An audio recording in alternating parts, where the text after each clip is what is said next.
we really need to put the best we have to offer within reach of our children. If we don't do that, we're going to get the generation we deserve. They're going to learn from whatever it is they have around them. And we, as now the elite, parents, librarians, professionals, whatever it is, a bunch of our activities are, in fact, in trying to get the best we have to offer within reach of those around us, or as broadly as we can. I'm going to start and end this talk with a couple things that are carved in stone. One is what's on the Boston Public Library. Carved above their door is free to all. It's kind of an inspiring statement, and I'll go back at the end of this. I'm a librarian.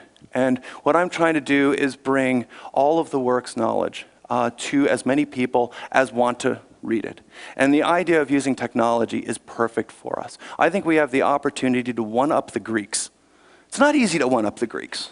But with the industriousness of the Egyptians, they were able to build a Library of Alexandria, the idea of a copy of every book of all the peoples of the world. The problem was, you actually had to go to Alexandria to go to it. On the other hand, if you did, then great things happened. I think we can one-up the Greeks and achieve something. And I'm going to try to argue only one point today, that universal access to all knowledge is within our grasp. So if I'm successful, then you'll actually come away thinking, yeah, we could actually achieve the great vision of everything ever published, everything that was ever meant for distribution, available to anybody in the world that's ever wanted to have access to it.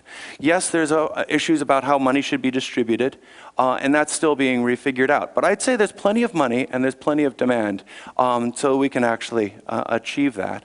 But I'm going to go over the technological, social, and sort of where are we as a whole, trying to get to that particular vision. And the way I'm going to try to do this is do it like the Amazon.com website. The books, music, video, and just go step media type by media type to go and say, all right, how are we doing on this? So if we start with books, so where are we? Well, first you have to, as an engineer, scope the problem. How big is it? If you wanted to put all of the published works online, so anybody could have it available, well, how big a problem is it? Well, we don't really know, but the largest print library in the world is the Library of Congress. It's 26 million volumes, 26 million volumes. It's by far and away the largest print library in the world. And a book, if you had a book, is about a megabyte. So, if you had it in Microsoft Word. So a megabyte, 26 million megabytes is 26 terabytes, because mega, giga, tera. 26 terabytes. 26 terabytes fits in a computer system that's about this big on spinning Linux drives, and it costs about $60,000. So for the cost of a house, or around here a garage,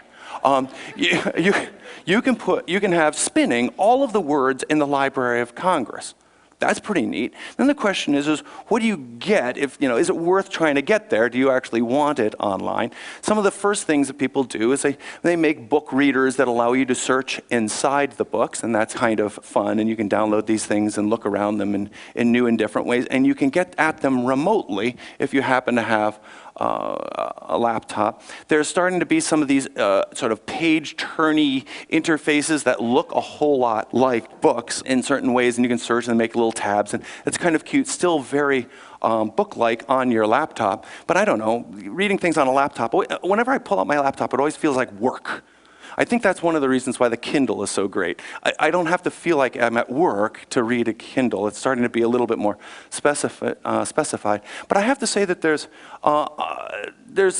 older technologies that I tend to like. I like the physical book.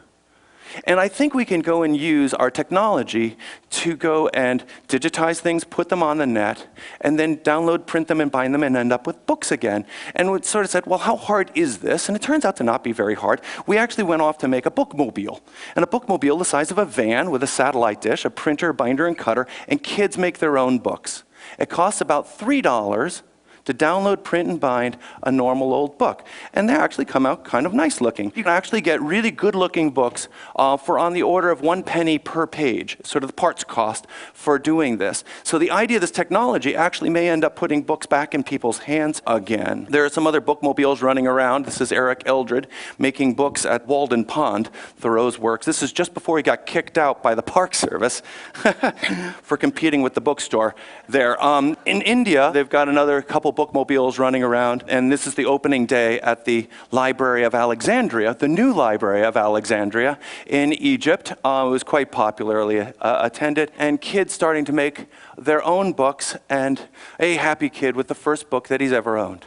So the idea of being able to use this technology to end up with paper back in hand sort of sounds a little retro, but I think it still has its place. And being sort of from the Silicon Valley sort of utopian sort of, sort of world, we thought, if we can make this technology work in rural Uganda, we might have something. So we actually got some funding from the World Bank to try it out. And we found in about 30 days, we could go and take a couple folks from Silicon Valley, fly them to Uganda, buy a car, set up the first internet connection at the National Library of Uganda, figure out what they wanted, and get a program going making books in rural Uganda. And it actually, so technologically, it works. What we found out of this is we didn't have the right books. So the books were in the library, we could get it to people if they were digitized, but we didn't know how to quite get them digitized. Everybody thought the answer is send things to India and China. And so we've tried that, and I'll go over that in a moment. There are some newer technologies for delivering that have happened that are actually quite exciting as well. One is a print-on-demand machine that looks like a Rube Goldberg machine. We have one of these things now. It's completely cool. It's a little conveyor belt, and it makes a book. And it's called the Espresso Book Machine. In about 10 minutes, you can press a button and make a book. Something else I'm quite excited about in this particular domain, beyond these sort of kiosk-y things where you can get books on demand, is some of these new little screens that are coming out. And one of my favorites in this is the $100 laptop. And I don't mean to steal any thunder here, but we've gone and used one of these things to be an ebook reader. So here's one of the beta units. And it actually turns out to be a really good-looking ebook reader. And we have a quick hack that we did to try to put one of our books on it. And it turns out that 200 dots per inch means that you can put scanned books on them that look really good. At 200 dots per inch, it's kind of the equivalent of the 300 dot per inch laser printer. We're in good enough shape. You actually can go and read scanned books quite easily. So the idea of electronic books is starting to come about. But how do you go about doing all this scanning? So we thought, okay, well, let's try out this send books to India thing. And there's a project with it was funded by the National Science Foundation and sent about to scanners, and the American libraries were supposed to send books. Well, they didn't. They didn't want to send their books, so we bought 100,000 books and sent them to India. And then we learned why you don't want to send books to India. The lesson we learned out of this is scan your own books. If you really care about books, you're going to scan them better, especially if they're valuable books. If they're new books and you could just, butcher them because you could just buy another one, that's not such a big deal in terms of doing high quality scanning. But do things that you love. But the Indians have been scanning a lot of their own books, about 300,000 now, doing very well. The Chinese did over 1 million, and the Egyptians are about 30,000. But we then thought, okay, if we're going to need to do this, let's do it in library. How do we go and do this? And how do we get it down so it's a cost point that we could afford? And we sort of picked the price point of 10 cents a page. If it's basically the cost of Xeroxing, to basically digitize, OCR, package it up, make it so that you could download, print, and bind it, the whole shebang, we would have achieved something. So we started out trying to figure out how do we get to 10 cents, and we tried these robot things, and they work pretty well, sort of these auto page turning things. If we can have Mars rovers, you'd think you could turn pages. But it actually turns out to be pretty hard to turn pages, and the volume isn't there. So anyway, so we ended up making our own book scanner, and with 2 digital, high-grade professional digital cameras, controlled museum lighting, so even if it's a black and white book, you can go and get the proper intonation. So you basically do a beautiful, respectful job. This is not a fax.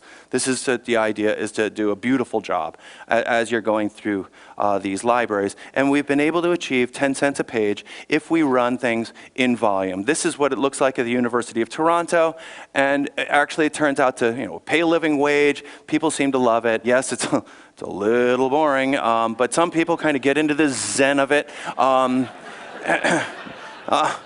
And especially if it's kind of interesting books that you care about in languages that you can read, we actually have been able to do a pretty good job of this at getting 10 cents a page. So 10 cents a page, 300 pages in your average book, $30 a book. So the Library of Congress, if you did the whole darn thing, 26 million books is about $750 million. Right? But 1 million books, I think, actually would be a pretty good start, and that would cost $30 million. That's not that big a bill. And what we've been able to do is get into libraries. We've now got 8 of these scanning centers in 3 countries, and libraries are up for having their books scanned. The Getty here is moving their books to the UCLA, which is where we have one of these scanning centers, and scanning their out-of-copyright books, which is fabulous. So we're starting to get the institutional responsibility. The thing we're missing is the 10 cents. If we can get the 10 cents, all the rest of it flows. We've scanned about 200,000 books now. We're scanning about 15,000 books a month, and it's starting to gear up another factor of 2 from there. So all in all, that's going very well. And we're starting to move out of just the out-of-copyright into the out-of-print world.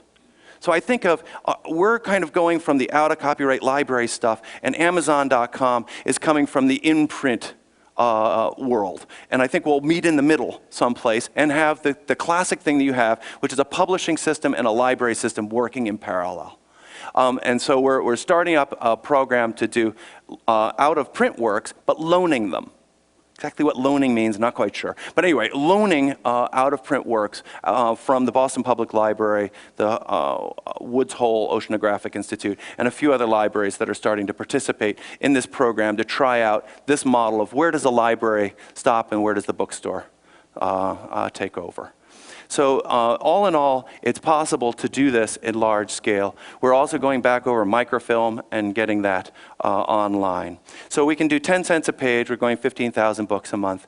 And we've got about 250,000 books online, counting all the other projects that are starting to add in. So what I wanted to argue is books are within our grasp. The idea of taking on the whole ball of wax is not that big a deal. Yes, it costs tens of millions, low hundreds of millions, but one-time shot, and we've got basically the history of printed literature online. And then there's business model issues about how to try to effectively market it and get it to people. But it is within our grasp technologically and law-wise, at least for the out-of-print and out-of-copyright, we suggest to be able to get the whole darn thing online. Now let's go for audio, and I'm going to go through these. So how much is there? Well, as best we can tell, there are about 2 to 3 million discs having been published. So 78s, long-playing records, and CDs. Or at least that's the largest archives of published materials we've been able to sort of point at. It costs about $10 a piece to go and take a disc and put it online if you're doing things in volume. But we've found that the rights issues are really quite thorny. This is a fairly heavily litigated area, so we've found that there are niches in the music world that aren't served terribly well by the classic commercial publishing system, and we've been starting to make these available by going and offering shelf space on the net. In the United States, it doesn't cost you to give something away, right? If you give something to the charity or to the public, you get a pat on the back and a tax donation, except on the net, where you can go broke. If you put up a video of your garage band and it starts getting heavily accessed, you can lose your guitars or your house. This doesn't make any sense. So we've offered unlimited storage, unlimited bandwidth, forever, for free, to anybody that has something to share that belongs in a library. And we've been getting a lot of takers. One is the rock and rollers. The rock and rollers had a tradition of sharing as long as nobody made any money. It's concert recordings. It's not the commercial recordings, but concert recordings, started by the Grateful Dead. And we get about 2 or 3 bands a day signing up.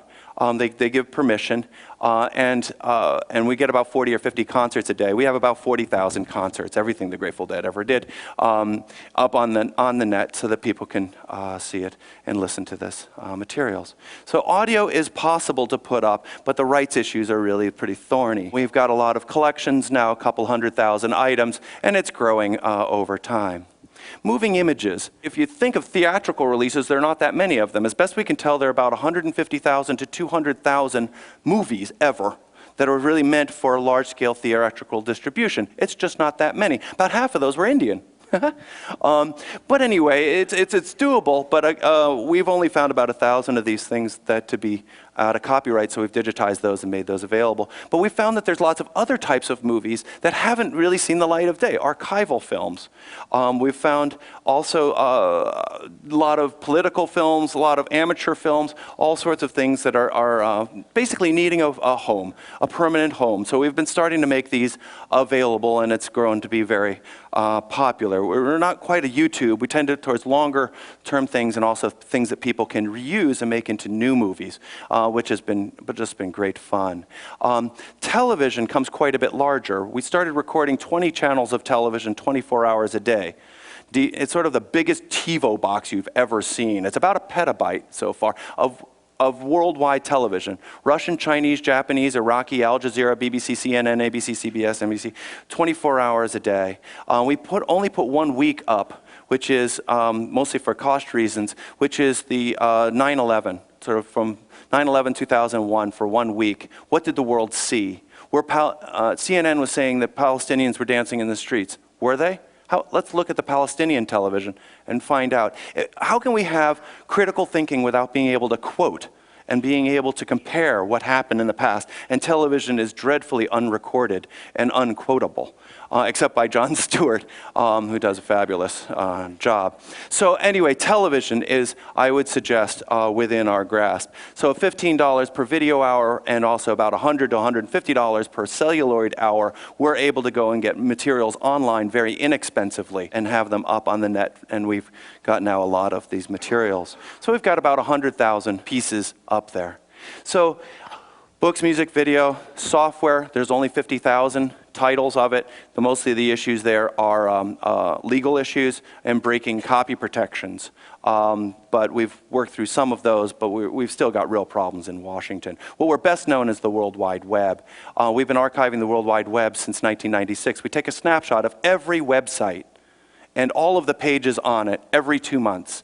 And actually, it's really been pioneered by Alexa Internet, which donates this collection to the Internet Archive, and it's been growing along for the last 11 years. And it's a fantastic resource, and we made a Wayback Machine that you can then go and see old websites kind of the way they were. If you go and search on something, this is google.com, the different versions of it that we have, this is what it looks like when it was an alpha release, and this is what it looked like at Stanford. So anyway, you get basically an idea of where things came from. Mostly people want to see their old stuff out of this.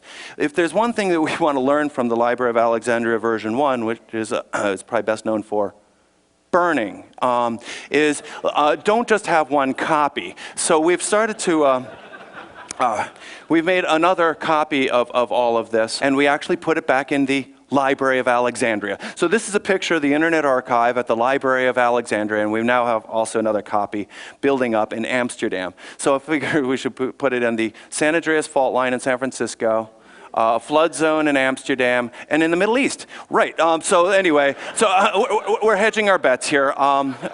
If we go and put it in a couple more places, I think we'll be in good shape. There's a political and social question out of this. Is all of this, as we go digital, is it going to be public or private? There are some large companies that have seen this vision, that are doing large-scale digitization, but they're locking up the public domain. The question is that the world that we really want to live in? What's the role of the public versus the private as things go forward? How do we go and have a world where we both have libraries and publishing in the future, just as we basically benefited as we were growing up. So universal access to all knowledge, I think it can be one of the greatest achievements of humankind. Like the man on the moon, or the Gutenberg Bible, or the Library of Alexandria. It could be something that we're remembered for millennia, for having achieved. And as I said before, I'll end with something that's carved above the door of the Carnegie Library. Carnegie, one of the great capitalists of this country, carved above his legacy, free to the people. Thank you very much.